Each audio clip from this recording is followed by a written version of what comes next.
Well, hello and welcome to this week's newsletter. And well, yes, the autumn weather continues. It's still quite mild. It's been a mild old week or so, isn't it? Yeah, which has been good for the golf, but also very good for the worms.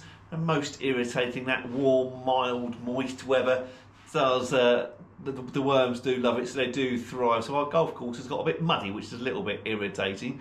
But the weather is still pretty good. Not that I would know. Unfortunately, I'm stuck in the shop for the next few weeks because Ollie's away in Australia for his brother's wedding. So he's away, so that doesn't give me much time to get out and play. But I am doing a bit of practice here in the studio, ready for when he gets back. But yes, so the weather's been pretty good. So we'll start off with our competition news.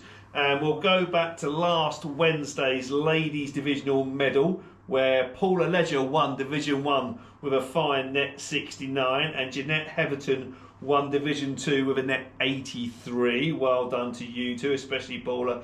Net 69 is a great score out there. On Thursday we had the men's midweek Stableford, where Lee Cheltenham won Division 1 with 39 points, beating Daniel Crosby on countback.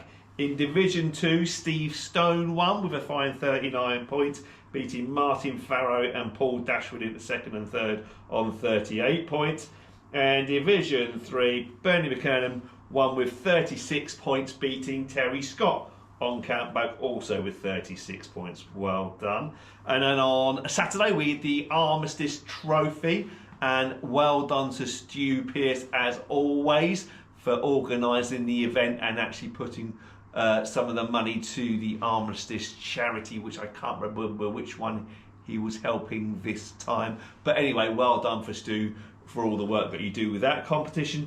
It was Luca Devine Rushbrook, one of our juniors, who won the event with a fine 41 points off in handicap of 9. So well played, Luca. I think that is his first senior victory, so well done to you. James Bowman came second with 40 points and Alan Crosswell came third with 39 points. On the DP World Tour, they were over in Abu Dhabi, weren't they? Yeah, for their penultimate event of the calendar. And Aaron Rye won, didn't he? The English lad who plays most of his golf on the PGA Tour now. A fine golfer, and he won. He beat Tommy Fleetwood in a playoff. So Tommy Fleetwood continued his great form from the last couple of months, but Aaron Rye just did pip him in a playoff over there. Rory McIlroy shot a great 62 final round and came third. Now they're on to Dubai, aren't they, for the season-ending competition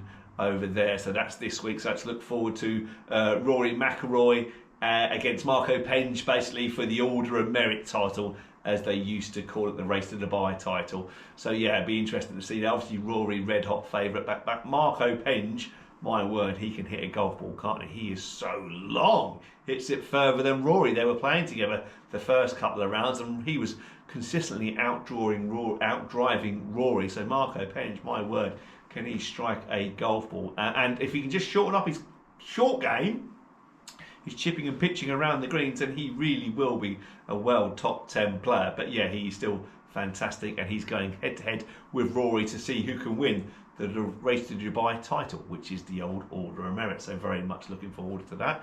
Over in America on the PGA Tour, they've still on their full swing or whatever it is. There's nobody really playing in them. It's more about them jostling around to keep their tour cards and who can get into the signature events for next season. But world top 10 player Ben Griffin did win. He won by a couple of shots over in, I can't even think where they were playing. I have lost a little bit of interest with the PGA Tour at the moment because none of the big stars are playing, but it's all about the European golf, isn't it? Right, on to shop news now, and nothing really new to report from last week. Obviously, with Christmas fast approaching, just a reminder, we can do gift vouchers for golf lessons or shop equipment, whatever you so wish. So if you're undecided what you might want for Christmas, then your partner, family members can always buy you shop vouchers or lesson packages. Lots of different lesson packages that we do to suit your budget or your needs. So always bear that in mind. Right, next on to tip of the week, and let's just talk about the golf swing, okay, and what we can do in our golf swing to control direction. So the takeaway, the way we move the club away from the ball can affect on where the club face is going, and everybody does it slightly differently depending on what your bad shot pattern is. So generally, if you're a bit of a slicer, you might open the club face a bit like this on the way back. So if you tend to hit your bad shots to the right, you can work on trying to keep that club face pointing to the ball for as long as possible. I think that's a great thing to do. If your bad shot goes to the right, as you move the club away from the ball, really focus on trying to keep that club face pointing to the ball for as long as possible. So almost there, like I'm still trying to keep it pointing to the ball. Okay, so it's a great thing to do if you slice the ball to the right. If you tend to hook the ball to the left, then actually you could do the opposite. You can actually feel like you turn your hands and arms and open the club face like so.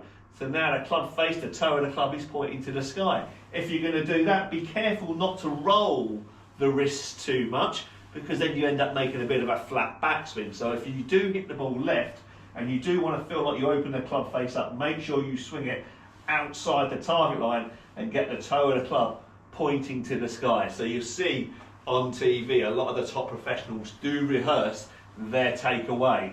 They're either going to try and keep their club face pointing to the ball for as long as possible to stop it going to the right, or they might be trying to open the club face up, trying to get the toe pointing to the sky with the club head outside their hands if they tend to hit the ball a little bit left. So I work on that quite a lot, my takeaway, because I do like to hit the ball a bit too far left. So just have a little look at your takeaway and just see which way suits you. If you hit it left, get the club face open.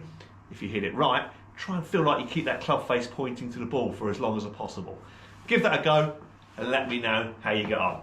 Okay, that's everything for this week. Thanks very much for watching, and I look forward to seeing you all soon. Take care. Bye-bye.